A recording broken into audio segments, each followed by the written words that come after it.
Hi, it's me again with Corel Tips and Tricks, part 2 of this series, showing you how you could change the color of your box or border that we just drew. So you have a sample. These are 1-inch squares. I just made 1-inch squares.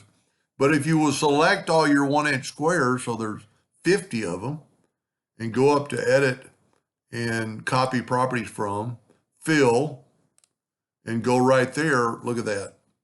And then we can take away the outline and you have a bunch of blue boxes. So it's so easy to be able to do that. And like we could change this to, change this intersect to a normal intersect and maybe make 2 colors or let's make a light blue on that end. That's probably pretty good. And then select all these. That might not look good at that angle. We'll have to see. And then go to Edit, Copy Properties from, Fill, and then pick on that. And it ended up working out pretty well. You could still, you could change this and rotate it. Well, you know what? I don't know if I'm pretty sure it's still going to work. It just won't. It'll do, should just do the fill and not that it's tilted. Yep.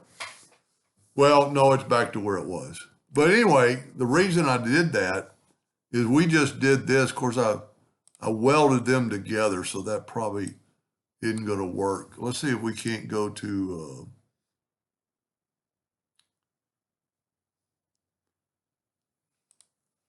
well, here's a good example. This one has not been welded in the previous video.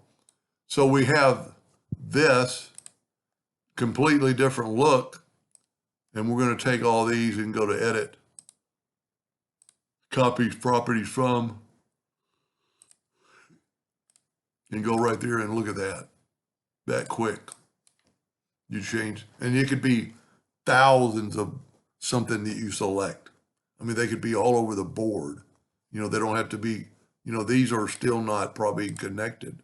These are, well, this one particularly is, but you could have individual blocks. That's pretty cool.